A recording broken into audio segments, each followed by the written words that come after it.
This is CBN NewsWatch. Thanks for joining us for CBN NewsWatch. I'm Mark Martin.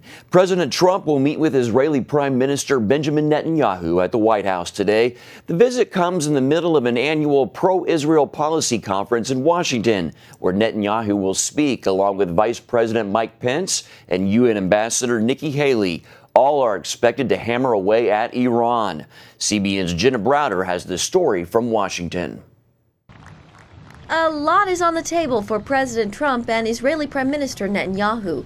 Most importantly, Iran's growing influence in the Middle East. As he left Israel for the United States, Netanyahu called this a very important visit, and Trump a close friend of Israel.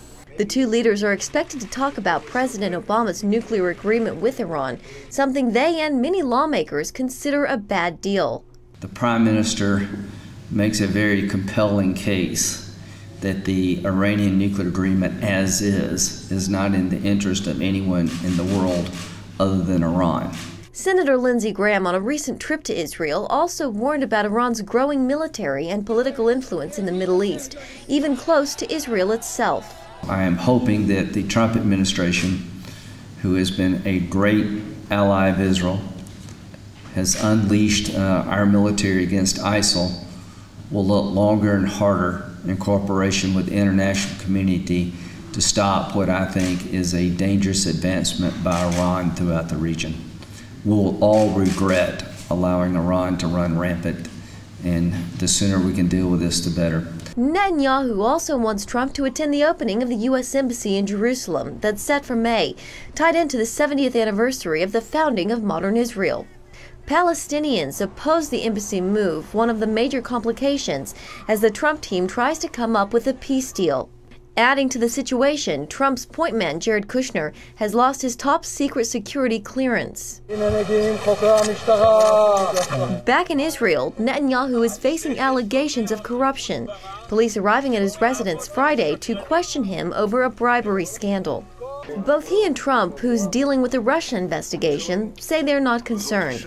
Netanyahu's main focus at AIPAC will be the threat from Iran. In Washington, Jenna Browder, CBN News. And here's a look at some of the other big headlines we're following in the CBN newsroom. President Trump is moving forward with a plan to place tariffs on imported steel and aluminum. The policy will be made official in the next 2 weeks. The president is receiving criticism for the move, but he is not backing down. Sunday, he tweeted, "Steel and aluminum industries are dead. Sorry, it's time for a change." Another nor'easter could be making its way to the East Coast. States like New York, Maryland, and Philadelphia and Pennsylvania are still recovering from last week's storm. But forecasters say people should be prepping for another storm that could hit Tuesday night. Last week's storm brought heavy floods, strong winds, and heavy snow in some areas. North Korea's leader Kim Jong-un could meet with a special delegation of South Korean officials Monday. South Korea's president is sending the delegation for talks on how to ease nuclear tensions and promote peace on the Korean peninsula. If Kim attends, it will be the first time the North Korean leader has met with South Korean officials. And you can find more on these stories at cbnnews.com. Lawmakers in Florida are debating a new human trafficking bill that would hold hotels accountable by allowing trafficking victims to sue them. Lawmakers have just days left in the current session to pass it, and there's concern that the hotel industry is trying to stop it. Joining us now with more is attorney Lisa Haba. Welcome, Lisa. Good morning. Why is it important to hold hotels accountable for trafficking, and how much actually takes place in hotels? And do you think hotels know what's going on? I think it's very important to hold hotels and any business that allows human trafficking to continue or turns a willful blind eye to it. We see a vast majority of the human trafficking cases that come forward for prosecution. We see them occur or have ties to hotels. It's a great forum for people to bring the purchasers of sex trafficking, and it's a great place that a lot of pimps and traffickers seek to use hotels and legitimate businesses to perpetuate their crimes. Unfortunately, right now, there's kind of a split. Some hotels are out there doing the absolute right thing. They're training their employees.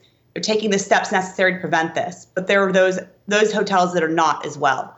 And this would seek to hold those hotels accountable and give them a reason to train their employees and make sure this doesn't happen again. How would this bill help the situation? It mandates training for all hotel employees and any person that works within that business or entity. It also mandates that each of these businesses creates a protocol, and that protocol would allow for employees to have a method by which to report things, and they would know what to do if they encounter suspected human trafficking.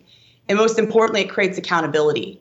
If somebody is trained, they know what's going on, they see it happening in front of them, and they still choose not to act, then there should be a cause of action. I've worked with several survivors who have told their stories in Florida to the legislature, and they've told heartbreaking stories of being children trafficked in and out of hotels.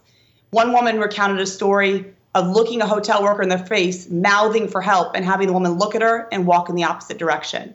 Another one talked about being 12 years old, beaten, bloody, and bruised, walking down the hallway barefoot after she had been raped repeatedly. And unfortunately, her traffickers were working with the hotel, and nobody even asked if she was okay. That's horrible to hear about all that, yeah.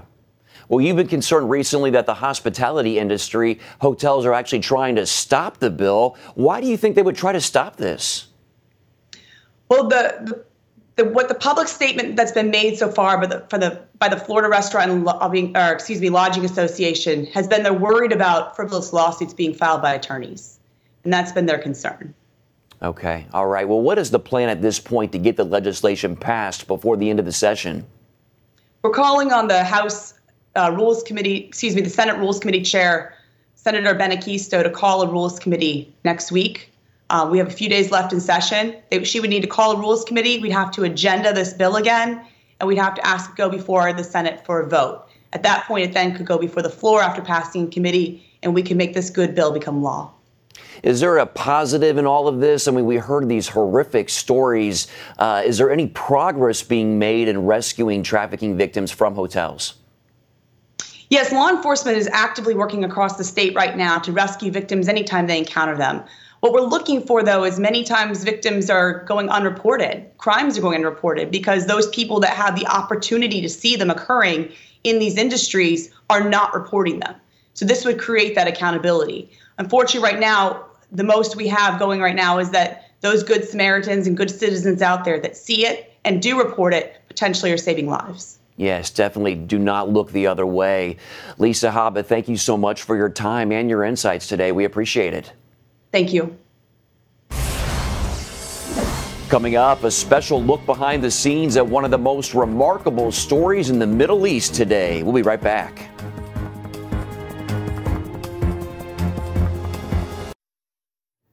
Welcome back. President Donald Trump had a little fun Saturday, poking fun at the media and even himself at the annual Gridiron Dinner. Trump and his top advisors attended the dinner, which is closed to cameras. The president joked to reporters he was so excited to receive the invitation so he could ruin your evening in person. He said he was a little late arriving because Jared could not get through security, joking about his son-in-law's recent security clearance downgrade from top secret to secret.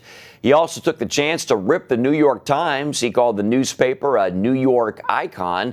I'm a New York icon too, he said. The only difference is I still own my buildings.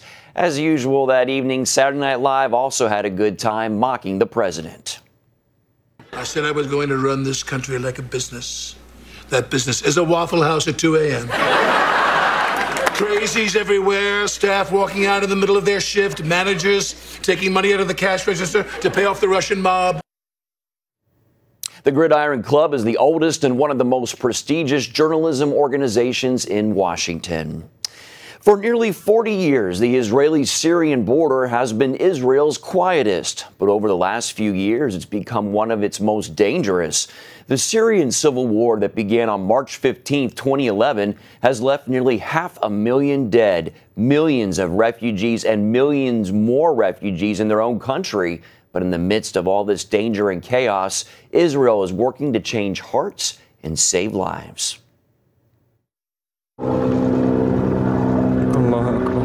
Inside Syria, a bloody civil war has raged for nearly 7 years. For the most part, Israel has stayed out of the war. But how could the Jewish state respond to this crisis and to the people on the other side? They decided to be a good neighbor. How far away is that fighting? Half a mile. Marco Moreno served in the Israeli military intelligence for 25 years. After the Syrian civil war began, the army assigned Moreno to come up with a response to the carnage. In the end, we took a very unique path. The path was to offer humanitarian aid to the Syrian side, meaning food, medicine, medical treatment, and help them in their tough hour. But asking nothing in return. Yeah. Yeah. Asking nothing in return. It's kind of thinking outside the box, and it's not something that you can find usually as a set of mind in the Israeli army. This outside-the-box plan became the Good Neighbor Project. After several years, it's provided tons of food, fuel, and supplies to Syrians on the other side of the border.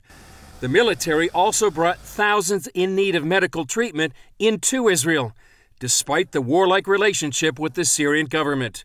The goal is simple. To gain the hearts of mine. Listen, Syrian, we are your neighbors, okay? We don't want to hurt you. We want only to love you and help you in order to live in peace as neighbors, good neighbors. And as you say, that it's a game changer? It is a game changer. What struck me as one of the most profound dimensions of the whole story was that these were man-to-man, eyeball-to-eyeball relational equity and trust. And that struck me, and I wanted to get involved in that. Moreno enlisted Dalton Thomas, the founder of Frontier Alliance International, to send Christian medical teams inside Syria. And the thing is, they don't have anything over there. So they want and need everything on a medical level. The hospitals have all been bombed, the doctors have been assassinated or displaced. There isn't anyone over there. But who would go into what's become the most dangerous place on earth? One story that compelled me is the story of the Good Samaritan. Emmanuel led the first team in and found his neighbors bleeding and dying. You have everything from chronic disease, whether it's diabetes, blood pressure, and you have somebody who has his leg blown up or his gut spilling out or every kind of trauma that you can imagine. The conditions are abysmal.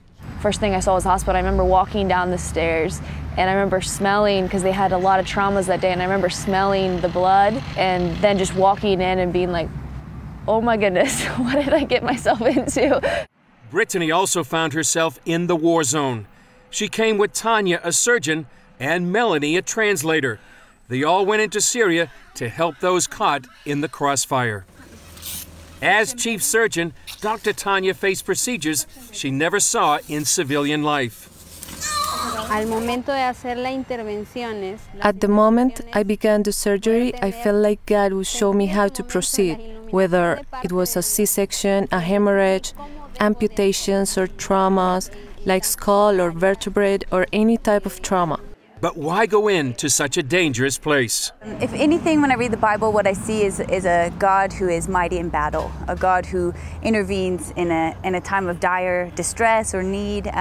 So when I read that, it's easy for me to trust God, that God would protect me, that God would shelter me. And if He calls, I believe He will protect as well. They are warriors. Warriors. How?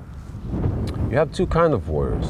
One is carrying a gun, protecting his nation, fighting whatever, like I was for 25 years. The other kind of warrior is a warrior with the Bible, with a true belief in his heart. In order to serve the Lord, he needs to do what he needs to do.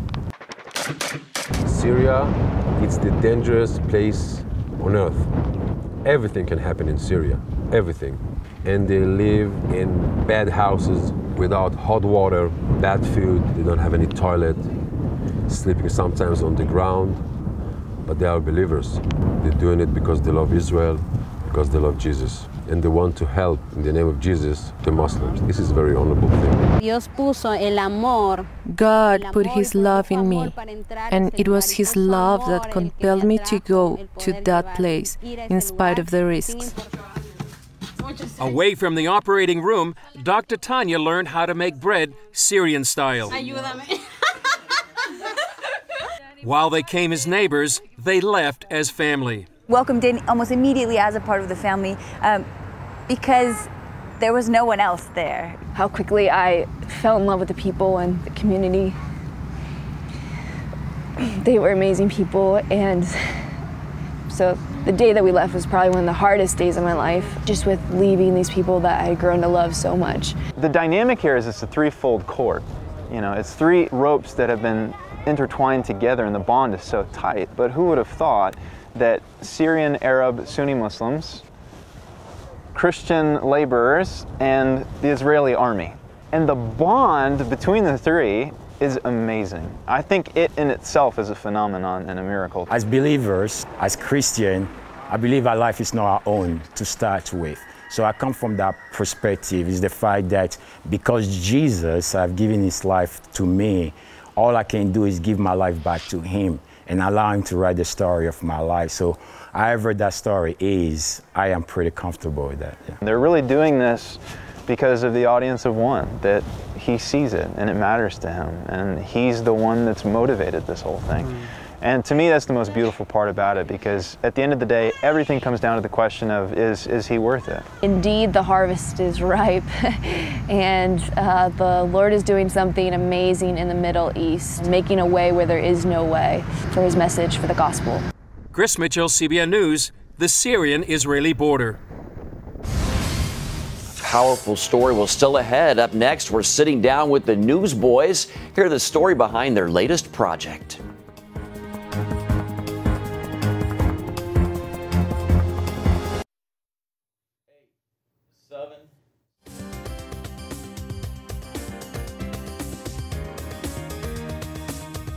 Thanks for staying with us. The Newsboys have been making music for essentially 30 years, but band members continue to find new and unprecedented things to do. The latest is a tour that unites former and current band members on the same stage. Ephraim Graham caught up with all of them for this week's Studio 5 interview.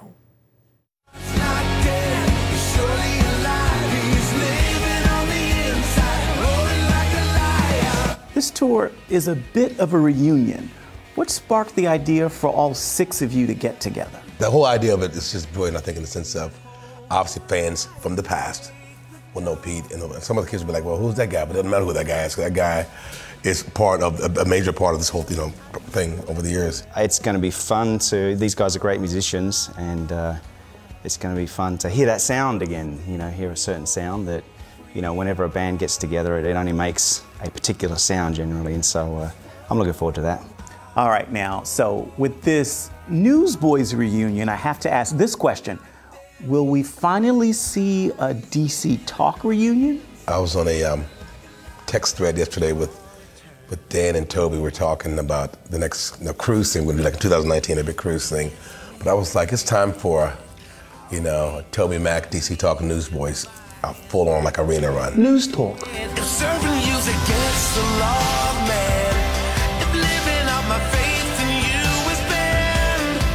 Looking out at the audience at your concerts, they are wide-ranging in age, from old to young.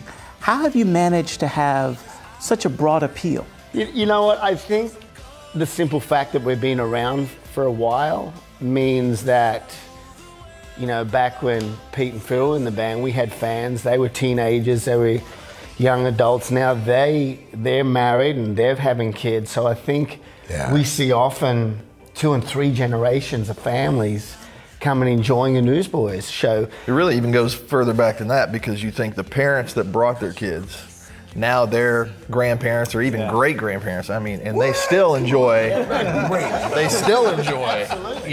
coming to the shows. It's not always that easy to take your family to everything, many things that are on television or many things that are out there.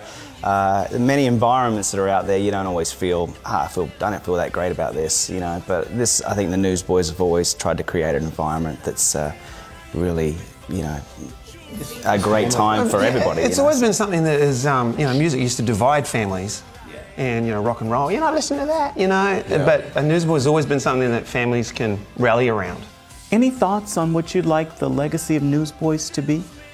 I would love to say, when I go to meet my maker one day, well done, good and faithful servant. That's the legacy we want. I think at the end of the day, the music's great. We love the music, and the music is a conduit, as Michael says often. But I think at the end of the day, if we can point as many people, kids, teenagers, towards their maker, I mean, that's as good as it gets for me. I can't save anyone. I don't have that power, never will have. That's up to God. I can't convict anyone. That's the Holy Ghost's job. But what my job is to go out to all the world and preach the gospel. And I think our legacy, I would love our legacy to be as ultimately that we've walked in God's will for every one of these guys sitting here. The Peter, Phil, Joe, Jeff, Jody, Michael, each one of these guys has together as a band, separately walked in God's will. And it doesn't get any better than that. And that's all I think we can hope for. We believe in the crucifixion. We believe that he conquered death. We believe in the resurrection. And he's coming back again. We believe. An Ohio mansion that once belonged to heavyweight boxing champion Mike Tyson is being turned into a house of worship. The Living Word Sanctuary Church received the 25,000 square foot mansion several years ago as a donation. The Associated Press reports Tyson sold it in 1999, and the next owner went to federal prison for money laundering charges. Church members have been cleaning up the property near Cleveland, which fell into disrepair. The church hopes to have the sanctuary ready by the end of the year. That's going to do it for NewsWatch. Thanks for watching. Have a great day.